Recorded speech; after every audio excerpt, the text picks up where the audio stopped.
Welcome everyone. मैं अविनाश आप सभी का एक बार फिर से स्वागत करता हूं आपके अपने यूट्यूब चैनल अभी ITI क्लासेस में। आज हम आपके लिए लेकर आए हैं, पिछली वीडियो में क्या था, GSGK का पार्ट 4 था। आज हम आपके लिए लेकर आए हैं GSGK का पार्ट 5। तो आइए शुरू करते हैं। Let's begin start. Question number first, Bhimbetka के रॉक शेल्टर किसकी तलहटी में स्थित है? यानी कि भीमबेटका के रॉक शेल्टर्स किसकी तलहटी में स्थित हैं? तो जो भीमबेटका के रॉक शेल्टर्स हैं वो किसकी तलहटी में स्थित हैं?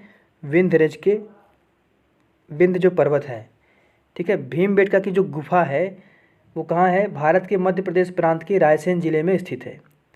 ये जो गुफाएं हैं वो चारों तरफ से विंध्य पर्वत की ओर से क्या हैं? घिरी हुई हैं, जिनका संबंध किससे है? नवपाषाण काल से। कहाँ किससे है? नवपाषाण काल से। भीमबेटका की जो गुफाएं हैं मध्य भारत के पठार के दक्षिणी किनारे पर स्थित, कहाँ पे? दक्षिणी किनारे पर स्थित विंध्याचल की पहाड़ियों के निचले छोर पे है ना। यानी कि पहाड़ी जो है विंध्याचल की पहाड़ियों के बिल्कुल निचले छोर पे है ना। और इसके दक्षिण में क्या हो जाता है? दक्षिण में सतपुड़ा की पहाड़ियाँ शुरू हो जाती हैं। तो भीमबेटका के रॉक शेल्टर्स किसकी तलहटी में स्थित है? तो आपका जो करेक्ट आंसर होगा क्या हो जाएगा? Vindhya range. Next question, Aryabhatta और कालिदास किस गुप्त शासक के दरबार में थे? कुमारगुप्त प्रथम, चंद्रगुप्त द्वितीय, समुद्रगुप्त, स्कंदगुप्त। तो जो चंद्रगुप्त द्वितीय थे, चंद्रगुप्त द्वितीय को क्या कहा जाता है? चंद्रगुप्त द्वितीय को चंद्रगुप्त विक्रमादित्य के नाम से भी जाना जाता है। आर्यभट्ट और कालिदास चंद्रगुप्त द्वितीय के राज्य में क्या थे? दरबार से संबंधित थे। तो आपका जो करेक्ट आंसर होगा क्या हो जाएगा? चंद्रगुप्त द्वितीय। नेक्स्ट क्वेश्चन है, रक्त स्कंदन के लिए आवश्यक विटामिन कौन सी है? Vitamin E, vitamin D, vitamin K, vitamin C। यानी कि जो रक्त का स्कंदन होता है, यानी कि रक्त का स्कंदन के लिए कौन से विटामिन जरूरी है? तो उसके लिए जो जरूरी है आपका विटामिन K है ना, विटामिन K। विटामिन K का रासायनिक नाम क्या होता है? विटामिन K का रासायनिक नाम क्या होता है? फिलोक्विनॉन। क्या होता है? फिलोक्विनॉन। यह क्या होता है? यह रक्त स्रावी विटामिन है ना, रक्त स्राव विरोधी विटामिन है, जो क्या करता है? यकृत में प्रोथाम्बिन के निर्माण के लिए आवश्यक है।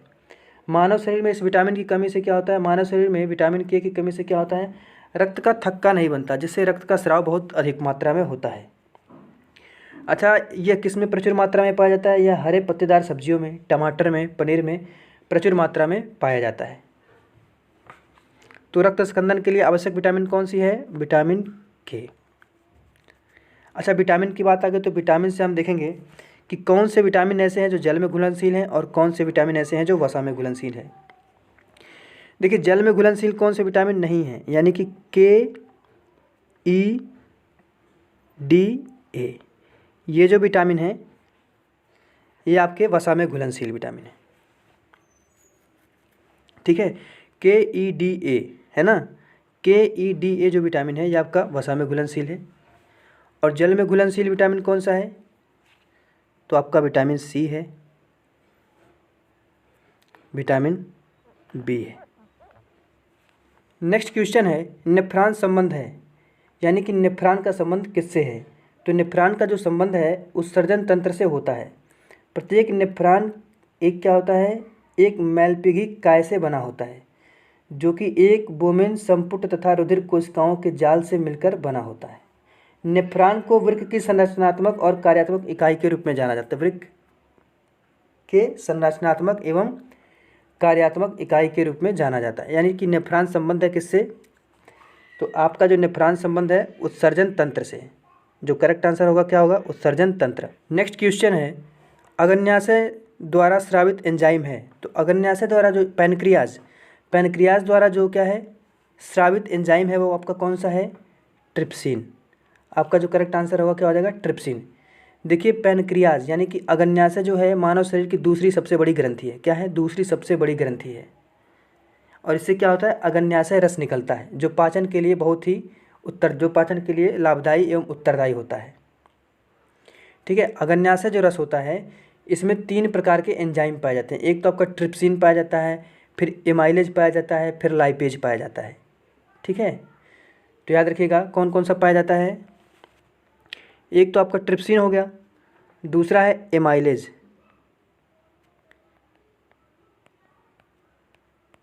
एमाइलेज, और जो तीसरा आपका है lipase.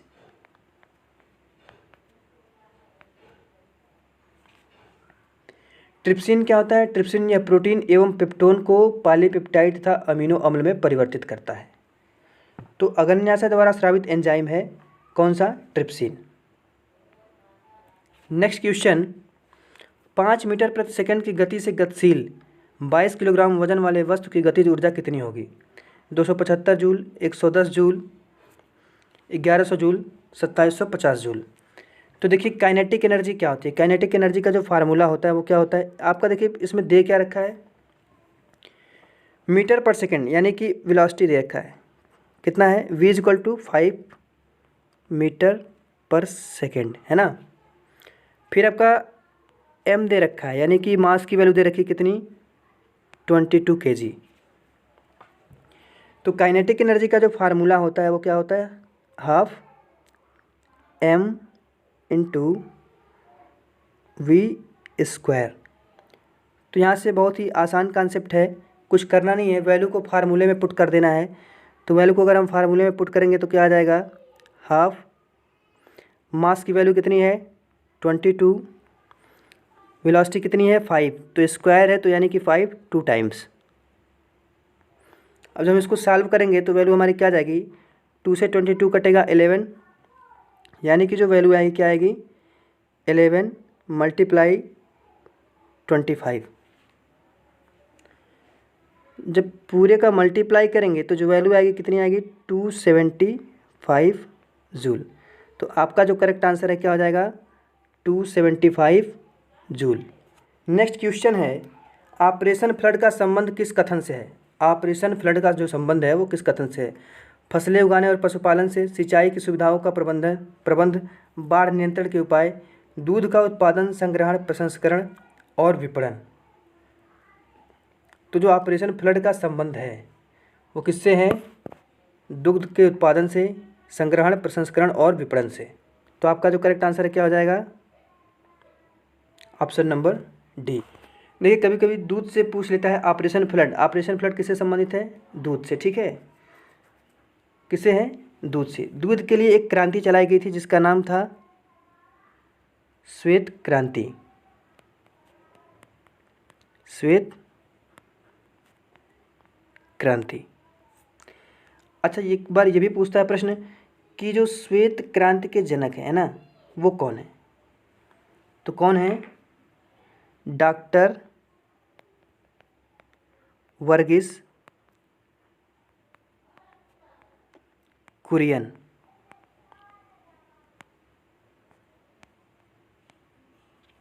Doctor Verghese. Operation flood का संबंध किस कथन से है? दूध के उत्पादन, संग्रहण, प्रसंस्करण और विपणन से।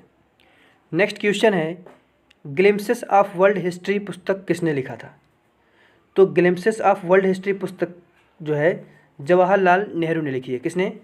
First prime minister of India Jawaharlal Nehru ने। यह जवाहरलाल नेहरू द्वारा इंदिरा गांधी को लिखे गए 196 पत्रों का संग्रह है। क्या है? 196 पत्रों का एक संग्रह है, ग्लिम्स ऑफ वर्ल्ड हिस्ट्री, जो उन्होंने जेल में 1930 से 33 तक लिखे थे। कब से कब तक? 1930 टू 1933, यानी कि 1930 से 1933 के बीच में 196 पत्रों का संग्रह है। किसको लिखा गया था? इंदिरा गांधी को। तो ग्लिम्पसेस ऑफ वर्ल्ड हिस्ट्री पुस्तक किसने लिखा था? जवाहरलाल नेहरू ने। Your correct answer will be Jawaharlal Nehru. Next question है, उत्तरायण के पहले दिन कौन सा त्यौहार मनाया जाता है? तो उत्तरायण के जो पहले दिन त्यौहार मनाया जाता है वो आपका मनाया जाता है पोंगल। कौन सा त्यौहार मनाया जाता है? पोंगल। तो करेक्ट आंसर क्या हो जाएगा? पोंगल। देखिए दक्षिण भारत के तमिलनाडु और केरल राज्य में मकर संक्रांति को पोंगल के रूप में मनाया जाता है। मकर संक्रांति कब मनाई जाती है? तो मकर संक्रांति मनाई जाती है 14 से 15 जनवरी को, सूर्य के उत्तरायण होने के पूर्णकाल में मनाया जाता है। पोंगल विशेष रूप से किसानों का पर्व माना जाता है। नेक्स्ट क्वेश्चन है, रोल इन शब्द किसमें प्रयुक्त होता है? Cricket, tennis, hockey, golf.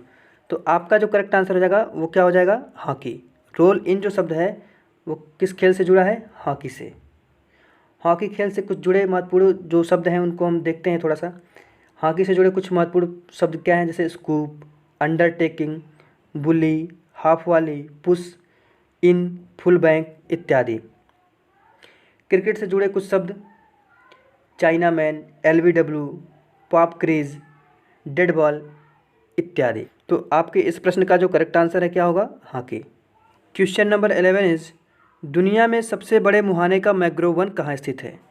दुनिया में जो सबसे बड़े मुहाने का मैंग्रोव वन स्थित है वो आपका कहाँ है? सुंदरवन राष्ट्रीय उद्यान में स्थित है। दुनिया में सबसे बड़े मुहाने का जो मैंग्रोव वन सुंदरवन राष्ट्रीय उद्यान में पाया जाता है। सुंदरवन राष्ट्रीय उद्यान भारत के पश्चिम बंगाल राज्य के दक्षिणी भाग में गंगा नदी के किनारे, कहाँ पे? दक्षिणी भाग में पश्चिम बंगाल में गंगा नदी के किनारे स्थित है। 4 मई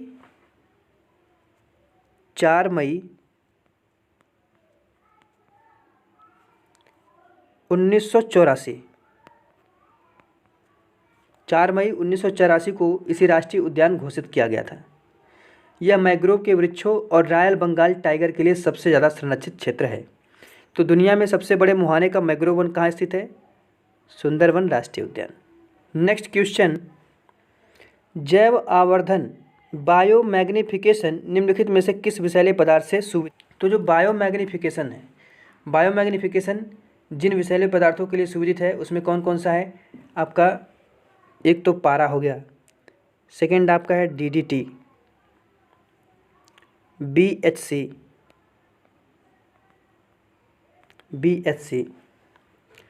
हेक्साक्लोरोबेंजीन, PVC, टोक्साफिन इत्यादि, है ना। तो आपको 2-3 याद रखने हैं, मोस्ट इंपॉर्टेंट। जैव आवर्धन बायोमैग्निफिकेशन के लिए कौन सा उत्तरदायित्व होता है? एक तो पारा, DDT, BHC, हेक्साक्लोरोबेंजीन, PVC, पारा इत्यादि। नेक्स्ट क्वेश्चन, मुगल सम्राट अकबर का विश्वसनीय सेनापति कौन था? तो मुगल सम्राट अकबर का जो विश्वसनीय सेनापति था वो कौन था? मान सिंह प्रथम। Your correct answer will be मान सिंह प्रथम।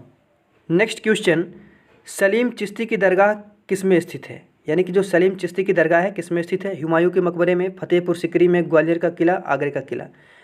तो शेख सलीम चिश्ती की जो समाधि है भारत के फतेहपुर सिकरी जिले में दक्षिण के बुलंद दरवाजे की ओर मुँह किए जामा मस्जिद के भीतर स्थित है। कहाँ पे स्थित है? दक्षिण की ओर, बुलंद दरवाज़ा जो है, बुलंद दरवाजे के दक्षिण की ओर मुँह किए जामा मस्जिद के भीतर स्थित है। शेख सलीम चिश्ती एक क्या थे? एक सूफी संत थे। अकबर ने इस समाधि का निर्माण कब कराया था? संत के सम्मान में 1580 से 81 के बीच, 1580 से 81 के बीच कराया था। ठीक है। तो सलीम चिश्ती की दरगाह कहाँ स्थित है?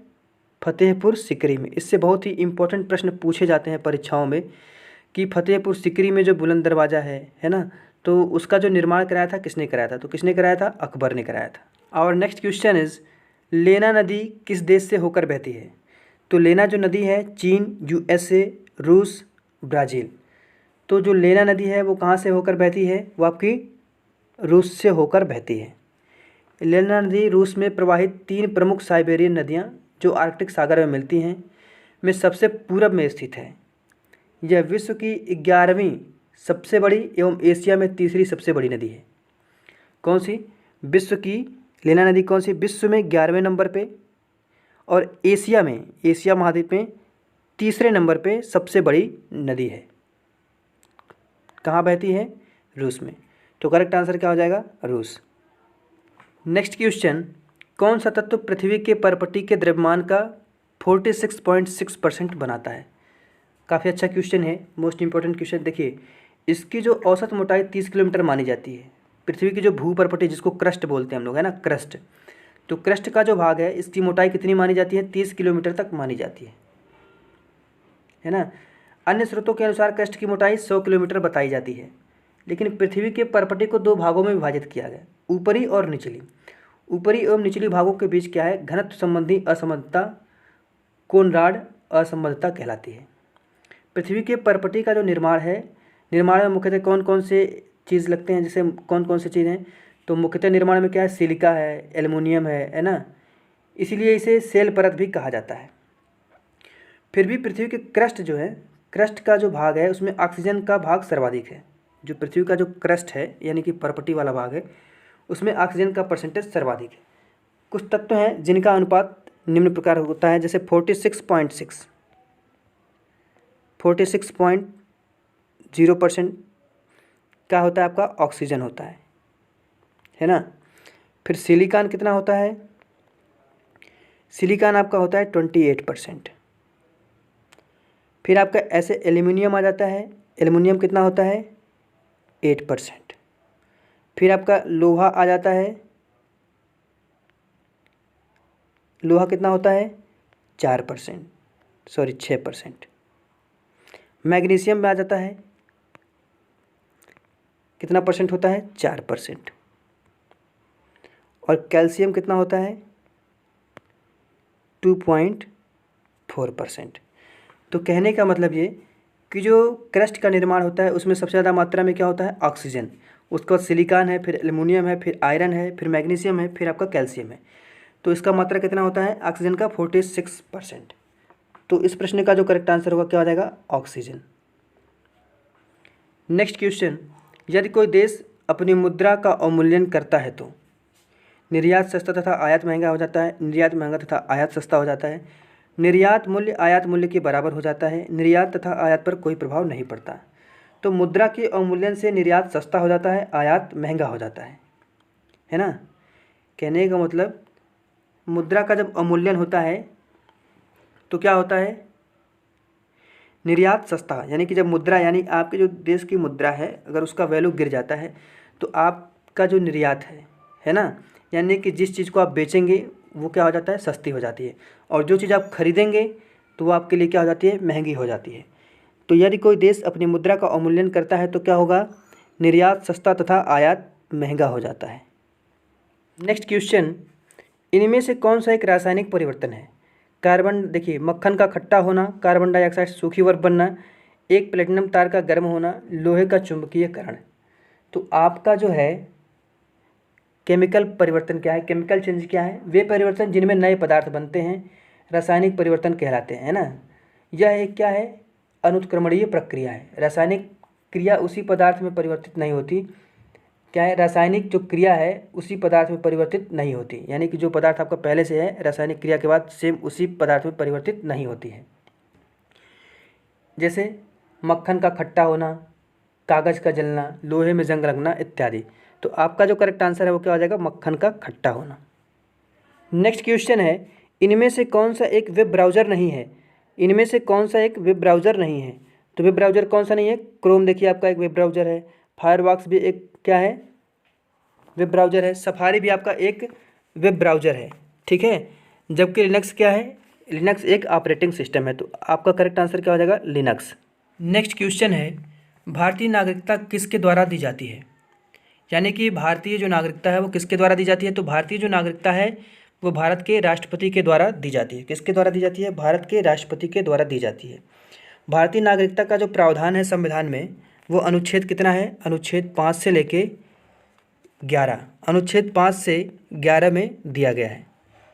नागरिकता से संबंधित जो अधिनियम है, नागरिकता से संबंधित नागरिकता अधिनियम कब लागू हुआ था, 1955 यानी कि 1955 में दिया गया है, जिसे हाल ही में संशोधित करके क्या कर दिया गया है, नागरिकता अधिनियम 2015 कर दिया गया है। नागरिकता अधिनियम क्या कर दिया गया है, 2015 कर दिया गया है।